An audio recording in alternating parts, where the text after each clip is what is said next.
नमस्कार सभी को, आप सबका स्वागत है अपने यूट्यूब चैनल में। आज हम डिस्कस करेंगे व्यवसाय टॉपिक का पार्ट सेकंड, यानी कि पशुपालन। पशुपालन से किस प्रकार क्वेश्चंस पूछे जाते हैं। एक क्वेश्चन आपको पशुपालन से देखने को अवश्य मिलेगा रेट लेवल फर्स्ट में। स्टार्टिंग करते हैं कि भारत में प्रथम पशु गणना कब हुई थी। वर्ष 1919-1920 में। फिर है कि 20वीं पशुगणना प्रारंभ कब हुई। 20वीं पशुगणना अगर प्रारंभ पूछे तो अक्टूबर 2018 को हुई थी। कब हुई थी? अक्टूबर 2018 को 20वीं पशुगणना प्रारंभ हुई थी। फिर नेक्स्ट है कि ऊंट को राज्य पशु घोषित कब किया गया। ऊंट है उसको राज्य पशु घोषित कब किया गया था। 19 सितंबर 2014 को। कब? 19 सितंबर 2014 को। राष्ट्रीय पशु प्लेग रिंडरपेस्ट उन्मूलन परियोजना का उद्देश्य क्या है।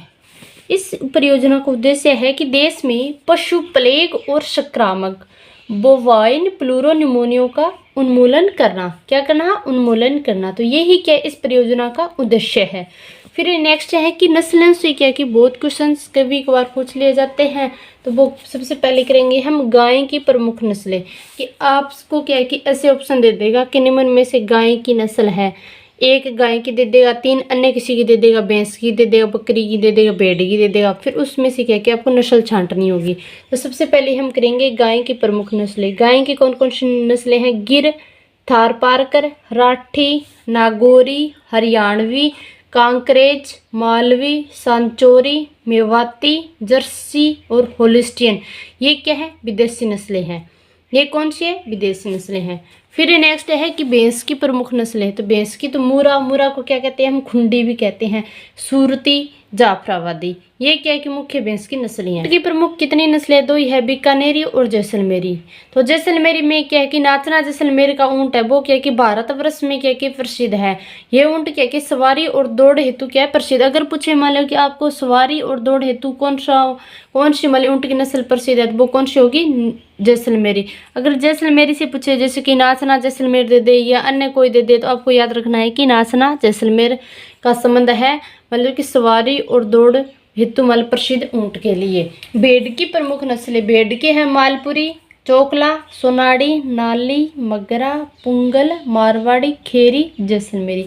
ये किसकी प्रमुख नस्लें हैं? भेड़ की नस्लें हैं। फिर है कि भेड़ की कुछ विदेशी नस्लें हैं, जिसकी रूसी मेरिनो, डोसेंट, रेबुले, कोरिडेला। ये क्या है कि विदेशी नस्लें हैं। विदेशी नस्लें भी अधिकतर नहीं पूछी जाती है तो ये ज़्यादातर तो चोकला पूछी जाती है। अभी बहुत ज़्यादा चोकला और सोनाड़ी, ये दोनों भी कभी कभार क्वेश्चन आती है तो ये ही आती है ज़्यादा। फिर नेक्स्ट है कि बकरियां की प्रमुख नस्लें। तो बकरियां की प्रमुख नस्लें कौन सी है?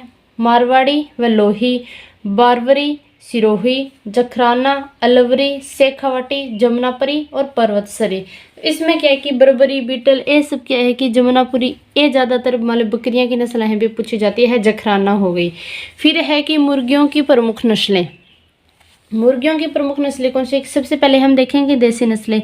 वनराजा, ग्राम प्रिया, कृष्णा जे, नंदनम, ग्राम लक्ष्मी, असील और कड़कनाथ, बुसरा, अंकलेश्वर और पंजाब ब्राउन। तो मुर्गियों के सबसे ज़्यादा पूछे जाने वाली नस्ल है तो वो कौन सी होगी? असील और कड़कनाथ। इनसे क्या कि ज़्यादा क्वेश्चन बनते हैं। कौन सी नस्लें हैं? असील और कड़कनाथ। आप ज़्यादा ये दोनों तो आपको पक्की ही याद करनी होगी कि मुर्गियों की प्रमुख नस्लों में। फिर है कि मुर्गियों की संकर प्रजाति। केरी श्यामा, केरी निर्भीक, हितकारी और उपकारी। ये क्या है कि संकर प्रजाति है मुर्गियों की। तो ज़्यादातर आपको कौन कौन सी याद रखनी है? असील, कड़कनाथ। फिर है कि मधुमक्खी प्रजाति, यानी कि मधुमक्खी है, इनकी प्रमुख प्रजाति। इनसे भी क्या कि क्वेश्चन बन जाता है। बात करें कि Apis mellifera, Apis dorsata, Apis florea, Apis indica. तो इसमें सबसे ज़्यादा क्वेश्चन पूछे जाने वाली कौन सी नस्ल होगी? Apis mellifera. कौन सी है? एपिस मेलिफेरा, क्योंकि यह एक यूरोपियन जाति है और सर्वश्रेष्ठ किस्म है। अगर मधुमक्खी की सबसे बेस्ट प्रजाति पूछे तो वो कौन सी होगी? हमारी एपिस मेलिफेरा। फिर एक और क्वेश्चन इसमें से कैसे बनता है कि मधुमक्खियों से प्राप्त उत्पाद। आपको ये तो सबको पता है कि शहद हमें मिलता है मधुमक्खियों से, लेकिन मोम का क्या कि अधिकतर बच्चों को नहीं ज्ञान होता है। तो मधुमक्खियों से हमें कौन कौन से उत्पाद मिलते हैं? शहद और मोम। प्रमुख रोग कौन कौन से हैं? सबसे पहले हम देखेंगे मुर्गियों में। मुर्गियों में सबसे ज़्यादा कौन कौन से रोग होते हैं? रानीखेत, जिसे हम क्या कहते हैं? न्यूकैसल्स डिजीज भी कह सकते हैं। अगर ये रानीखेत रोग हो गया तो उसके उपचार के लिए हम उनको कौन सी दवा देंगे? उनको देंगे हम F1RDD टिक्का। क्या लगाएंगे हम? F1RDD टिक्का। ये अब से ऐसे क्वेश्चंस नहीं पूछेगा। क्वेश्चंस पूछेगा कि निम्न में से मुर्गियों में होने वाला रोग है, तो वहाँ पे आपको रानीखेत दे देगा, खून दोनों तो नहीं देगा, एक ही देगा, रानीखेत दे देगा, अन्य कोई रोग दे देगा, जैसे गाय भैंस भेड़ बकरी में होने वाला है। तो आपको छांटना होगा कि मुर्गियों में मुख्य होने वाला रोग कौन सा होगा? रानीखेत। अगर रानीखेत ना हो वहाँ भी कौन सा होगा? खूनी दस्त। फिर दूसरा रोग कौन सा है? खूनी दस्त, कोक्सीडियोलिसिस। इसका उपचार क्या करेंगे? बाइफ्रान की गोली देंगे। अगर मान ली खूनी दस्त मान लो कि मुर्गियों में हो रहा है तो उसको क्या देंगे हम? बाइफ्रान की गोली देंगे। तो ये दो रोग है मुख्य, रानीखेत और खूनी दस्त। इतना ही याद कर लोगे तो भी क्या क्या क्वेश्चन पूछा जाएगा। ज़्यादातर तो रानीखेत ही पूछा जाता है, खूनी दस्त बहुत कम पूछे जाते हैं। पशु रोग व टीके। सबसे पहले आपको देखना है कि रोग है वो विषाणु जनित है या वायरस जनित है या प्रोटोजोआ जनित है या जीवाणु जनित है। फिर अगर कोई रोग दिया गया है तो उससे रिलेटेड कौन सा पशु होगा, अभी यह रोग उस पशु में पाया जाता है। फिर क्या कि उसके उपचार के लिए कौन सी हम दवा देते हैं। उपचार तो बहुत कम पूछा जाता है, लेकिन रोग और पशु विषाणु जनित है, जीवाणु जनित है या प्रोटोजोआ जनित है, ये ज़्यादातर पूछा जाता है। सबसे पहले करेंगे हम विषाणु जनित, जिसे हम क्या कहते हैं? वायरस जनित रोग भी कहते हैं। खुरपका मुहपका, ये ज़्यादातर किस में होता है? गाय और बैल में। इसके उपचार के लिए हम क्या करेंगे? पोलियो वैक्सीन का इंजेक्शन देंगे। क्या करेंगे? पोलियो वैक्सीन का इंजेक्शन देंगे। और कब देंगे? प्रतिवर्ष देना होता है। फिर है कि सीप पॉक्स। सीप पॉक्स रोग किस में पाया जाता है? भैंस बकरी भेड़ में। ब्लू टंग भेड़ में। गोट पॉक्स बकरी में, यानी कि गोट आ गयो, गोट आते तो अपन बेरो भी गोट माने बकरी हो तो ये बकरी में होगो। रेबीज सवान यानी कि कुत्ते में होता है। गलगोटो सभी पशुओं में होता है। फिर है कि रिंडरपेस्ट यानी कि पशु माता, ये किस में होता है? ये सभी पशुओं में होता है। और इसके उपचार के लिए कि आरपीटीएसयू का इंजेक्शन दिया जाता है और 3 साल में एक बार दिया जाता है। कितने बार में? 3 साल में एक बार दिया जाता है। तो इनमें मुख्य कौन कौन से याद रखना है आपको? खुरपका और मुहपका किस किस में होता है? गाय और बैल में। किस से जनित रोग है? वायरस जनित या विषाणु जनित रोग है।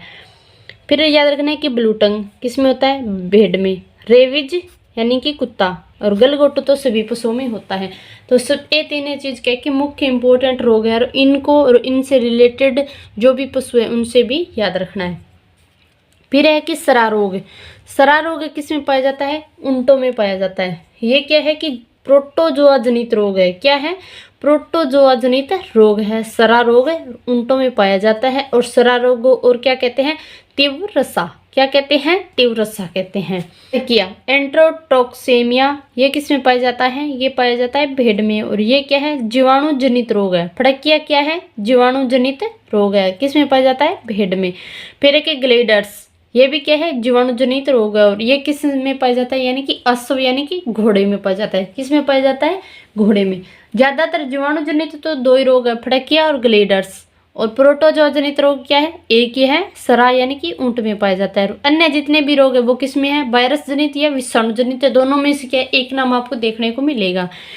फिर क्वेश्चंस कैसे पूछे जाते हैं कि पशुओं में होने वाला मुहपका खुरपका रोग किसके कारण होता है? कारण पूछा यहाँ, तो किसके कारण होता है? वायरस के कारण।